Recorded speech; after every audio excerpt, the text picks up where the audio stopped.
¿Qué tal amigos? ¿Cómo están? Me da mucho gusto saludarlos nuevamente con más información este martes 15 de septiembre del 2020. Amigos, antes que nada, quiero felicitarlos y esta felicitación va para todos los mexicanos, pues estamos celebrando nuestro Día de la Independencia, el día que decidimos luchar por nuestra libertad. Así es amigos, pues hay que sentirnos orgullosos de ser mexicanos. Es un día muy especial en nuestro país y qué mejor forma de celebrarlo con esta noticia que nos da el presidente el día de hoy en la conferencia, pues nos anuncia el presidente que además de que ya están reunidas las firmas de los mexicanos, cerca de 2 millones de firmas, pues para hacer esta consulta en la que se promueve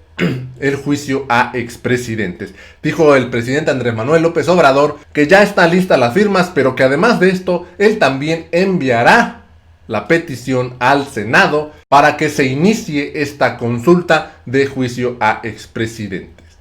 Amigos, los invito a que escuchemos lo que dijo el presidente, pues leyó esta carta que enviará al Senado. Es un poco largo el video, pero créanme que realmente es muy interesante. No se van a aburrir. Espero que se queden a ver todo el video. Y bueno amigos, pues no les quito más su tiempo. Vamos a ver lo que dijo el presidente y esta carta que enviará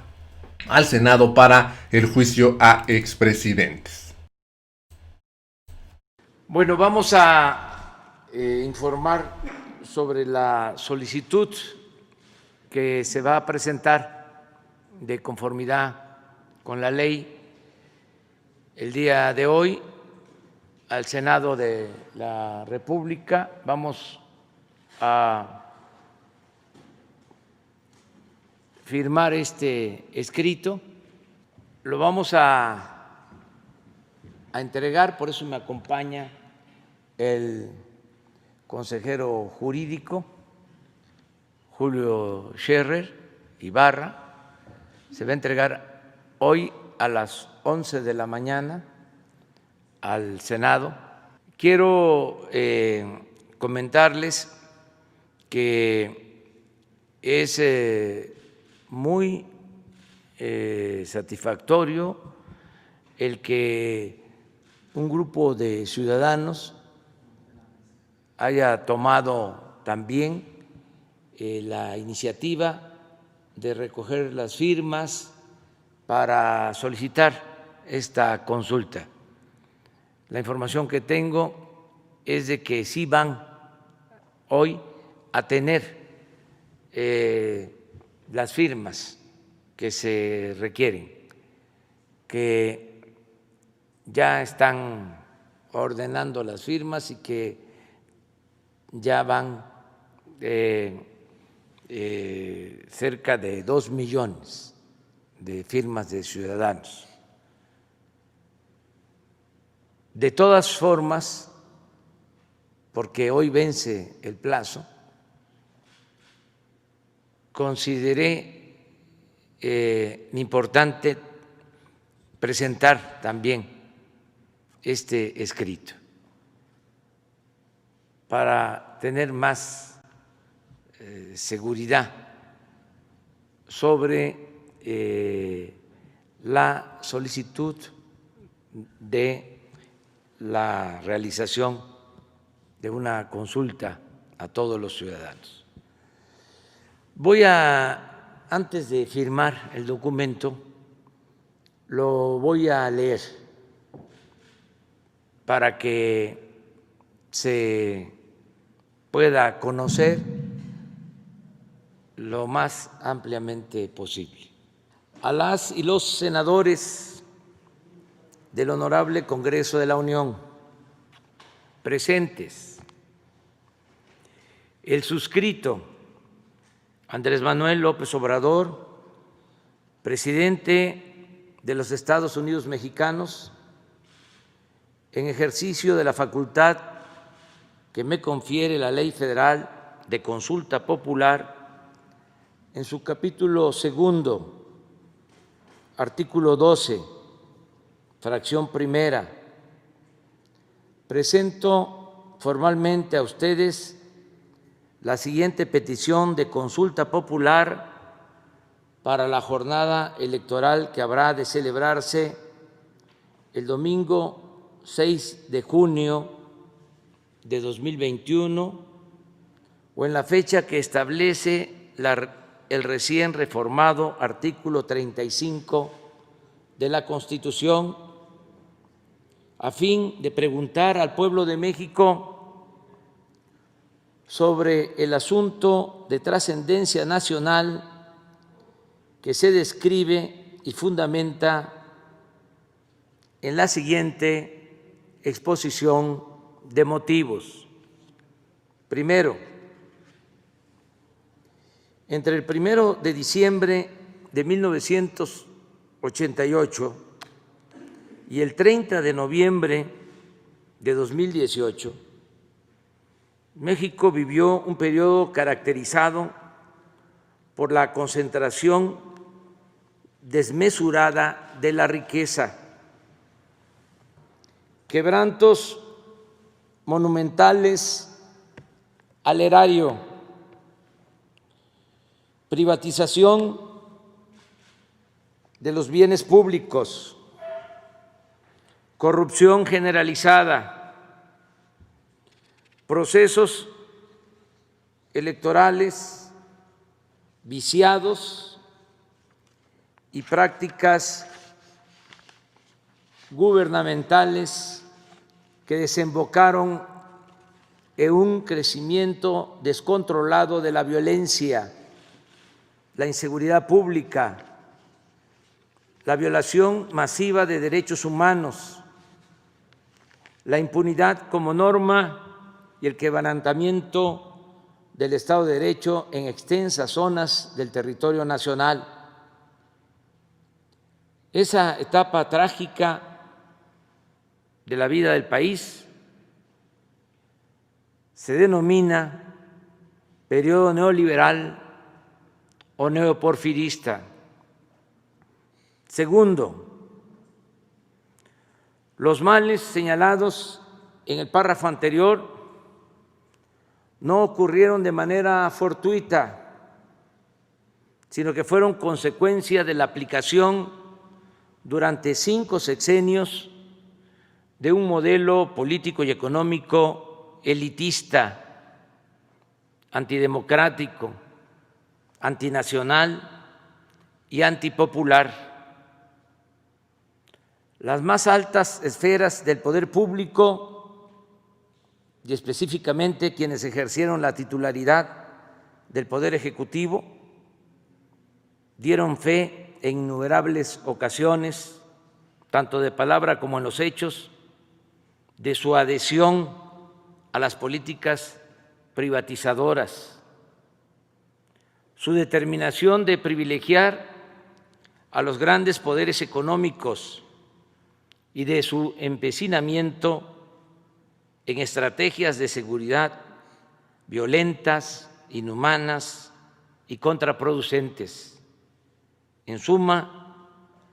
los desastres humanos, sociales y nacionales sufridos por el país durante esos 30 años fueron resultado de una suma de actos voluntarios y racionales por parte de quienes lo gobernaron en ese lapso. Tercero, el neoliberalismo gobernante se tradujo en la pérdida de centenares de miles de vidas, en decenas de miles de desapariciones, en la conculcación de derechos políticos y sociales, en el crecimiento de la pobreza, la desigualdad, la marginación, la informalidad y la descomposición social, en el deterioro sostenido de los sistemas públicos de salud y educación, en la desprotección de millones de jóvenes y adultos mayores, en el acoso depredador en contra de las comunidades indígenas, en un pronunciado deterioro de las instituciones, en la pérdida de soberanía y en la devastación de las industrias petrolera y eléctrica, entre otras consecuencias graves. Cuarto, la desigualdad en México se profundizó precisamente durante el periodo neoliberal o neoporfirista. Según cifras del Banco Mundial y de la Organización para la Cooperación y el Desarrollo Económico, OCDE, fue en el sexenio de Carlos Salinas de Gortari cuando crecieron más en nuestro país las diferencias económicas y sociales entre ricos y pobres. Y no es casual que al mismo tiempo se entregó a particulares nacionales o extranjeros una cantidad sin precedentes de bienes públicos. Un dato: en julio de 1988, cuando Salinas fue impuesto mediante un fraude electoral, en la lista de la revista Forbes, en la cual figuran las personas más ricas del mundo, solo aparecía una familia mexicana, la de los Garza Sada, con $2,000 millones. Pero al finalizar aquel sexenio ya estaban incorporados a ese listado otros 24 mexicanos que poseían en conjunto más de $44,000 millones. Casi todos ellos habían sido beneficiados con empresas, minas y bancos que antes eran propiedad de los mexicanos. Luego de estar colocado en 1988 en el lugar 26 entre los países del mundo con más multimillonarios, en 1994 México escaló al cuarto sitio, solo por debajo de Estados Unidos, Japón y Alemania. Quinto, el presidente Ernesto Zedillo continuó las políticas privatizadoras de su antecesor y las llevó hasta sus últimas consecuencias. Privatizó bienes nacionales como los ferrocarriles, pero además adjudicó al conjunto de los mexicanos deudas privadas por un monto de $552,000 millones en el marco del llamado rescate bancario de 1998. A la fecha, aunque el país ha pagado a los bancos $700,000 millones por bonos del FOAPROA, esa deuda pública asciende a cerca de 2 billones y no terminará de saldarse sino hasta el año 2070. Sexto, Vicente Fox Quesada llegó a Los Pinos como resultado del anhelo social de alcanzar la democracia y la alternancia. Sin embargo, cuando se acercaba el final de su gestión, intervino indebida e ilegalmente en el proceso electoral a fin de impedir el triunfo de la oposición. Tal intromisión no solo fue reconocida en el fallo con el que el Tribunal Electoral del Poder Judicial de la Federación legalizó el turbio proceso electoral de 2006, sino que el propio Fox, quien al año siguiente, en una entrevista con Telemundo, admitió, cito, que era importante detener a López Obrador, y en 2010 se jactó, cito, de haber cargado los dados del proceso electoral. De esa forma traicionó el mandato democrático al que se debía y los principios mismos de la democracia. Séptimo, desde el inicio de su sexenio, Felipe Calderón Hinojosa embarcó al país en una estrategia militar supuestamente orientada a combatir el narcotráfico, que exacerbó la violencia y multiplicó las zonas del territorio nacional bajo control de las bandas delictivas, pese a las innumerables y conocidas advertencias de que tal política habría de resultar contraproducente y terriblemente costosa para México. Lo más grave, colaboradores suyos y periodistas independientes le señalaron los indicios de que su secretario de Seguridad Pública, Genaro García Luna, era cómplice de una de las facciones del narcotráfico, pero el gobernante no hizo absolutamente nada. A la luz de la detención y el enjuiciamiento de García Luna en Estados Unidos, la actitud de Calderón solo puede explicarse como fruto de una extremada irresponsabilidad o de complicidad activa o pasiva con la delincuencia organizada.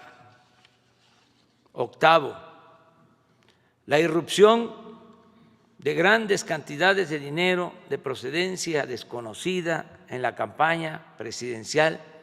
de Enrique Peña Nieto fue señalada desde 2012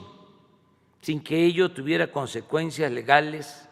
o llevara al Tribunal Electoral a anular la elección, como en ese tiempo desde la oposición formalmente lo exigimos. Sin embargo, declaraciones recientes de Emilio Lozoya Austin, director general de Pemex durante el sexenio de Peña Nieto, han permitido documentar que parte de ese dinero provino de sobornos anticipados de la empresa Odebrecht. Por otra parte, los señalamientos de Lozoya apuntan a la presunta complicidad de Peña Nieto en las cuantiosas sumas de dinero que se entregaron a legisladores del PAN para obtener los votos y la aprobación de la llamada reforma energética, así como en la compra fraudulenta de la planta de fertilizantes agronitrogenados, operación que causó al erario un quebranto superior a $200 millones. Noveno, los hechos referidos en los párrafos anteriores, más muchas otras calamidades no relatadas en aras de la brevedad, generaron una creciente e inocultable indignación que desembocó en múltiples exigencias de justicia en sectores ampliamente mayoritarios de la sociedad mexicana. Tales exigencias se toparon con una diversidad de mecanismos de encubrimiento e impunidad, con la adulteración de disposiciones legales, con las componendas de los partidos subordinados al régimen, con el silencio cómplice de la mayoría de los medios de información nacionales y extranjeros, con acuerdos tácitos de protección entre los presidentes salientes y los entrantes, y con aparatos de procuración de justicia puestos al servicio de los propios gobernantes. Décimo, desde el primer día de mi gobierno se han incrementado las peticiones populares de esclarecimiento y justicia para las acciones presuntamente delictivas que posiblemente cometieron los expresidentes Carlos Salinas de Gortari, Ernesto Zedillo Ponce de León, Vicente Fox Quesada, Felipe Calderón Hinojosa y Enrique Peña Nieto en el ejercicio del cargo. No obstante, el masivo clamor de justicia se enfrenta a zonas grises del marco legal, como las limitaciones que establece el artículo 108 constitucional en curso de modificación para actuar penalmente en contra de un presidente en funciones, o como la consideración de delitos imprescriptibles que los mencionados habrían cometido o habían podido cometer en el ejercicio de la presidencia. 11, el país se encuentra en este punto, en una situación en la que una demanda social mayoritaria carece de un cauce institucional nítido y de una vía clara de expresión en las leyes vigentes, y en las que es ineludible que el Estado emprenda un proceso de esclarecimiento a este respecto. En mi calidad de presidente de la República, considero necesario avanzar en el discernimiento de este punto sin estridencias, con responsabilidad, pero anteponiendo en todo momento el predominio de la voluntad popular y el respeto irrestricto de la legalidad. 12, independientemente del curso que tomen las acciones legales en los procesos en contra de diversos exfuncionarios, tanto en México como en el extranjero, la decisión de si debe esclarecerse en términos legales la actuación de los 5 expresidentes referidos ha de considerarse un tema de trascendencia nacional y que por su proyección histórica y sus implicaciones políticas amerita ser puesto a la consideración de la ciudadanía en un espíritu de democracia participativa. Es pertinente señalar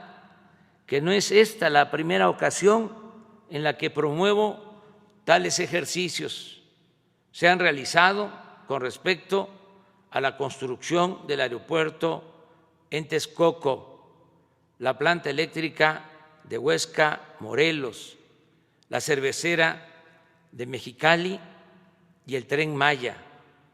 y he promovido la inclusión en la Carta Magna de las consultas regulares de revocación de mandato.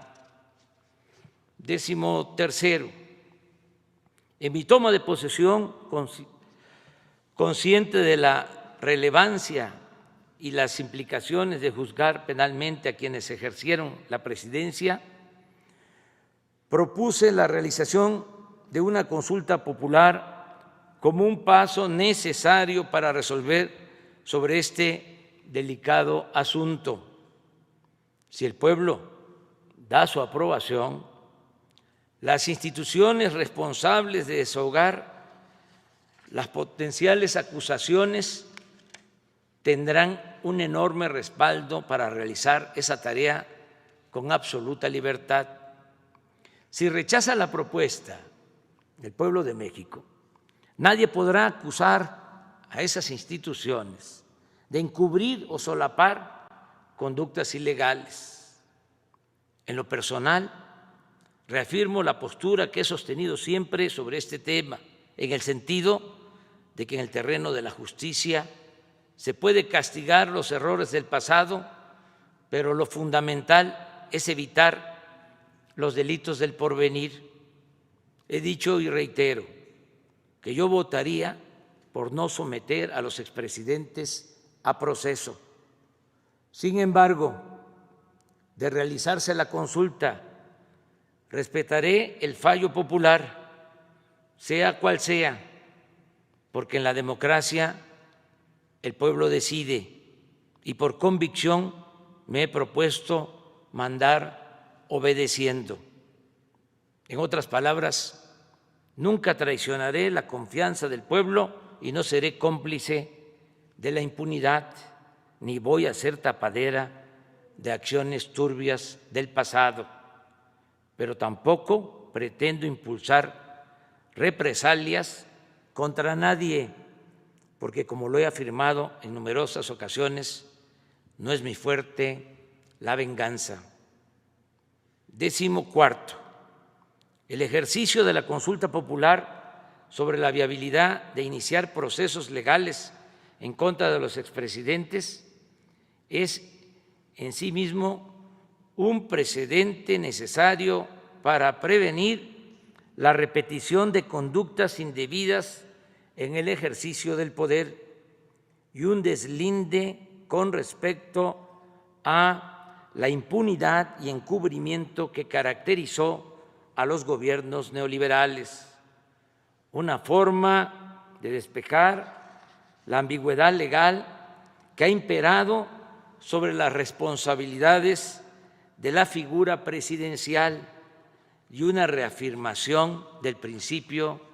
de soberanía popular contenido en el artículo 39 de nuestra Constitución Política. En consecuencia, y en cumplimiento a la fracción tercera del artículo 21 de la Ley Federal de Consulta Popular, propongo la siguiente pregunta: ¿está de acuerdo o no con que las autoridades competentes, con apego a las leyes y procedimientos aplicables, investiguen y en su caso sancionen la presunta comisión de delitos por parte de los expresidentes Carlos Salinas de Gortari, Ernesto Zedillo Ponce de León, Vicente Fox Quesada, Felipe Calderón Hinojosa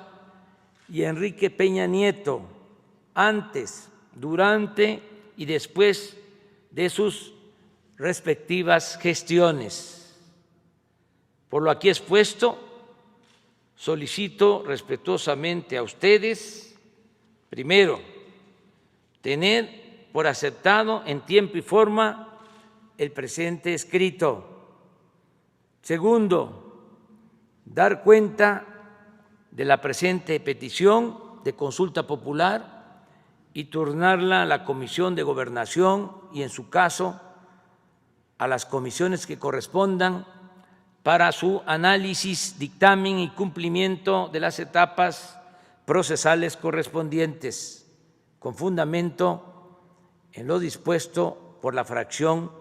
primera del artículo 27 de la Ley Federal de Consulta Popular y demás disposiciones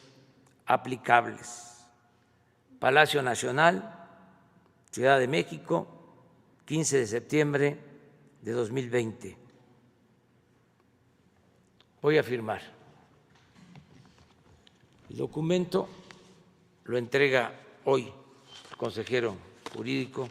como ya dije, al Senado.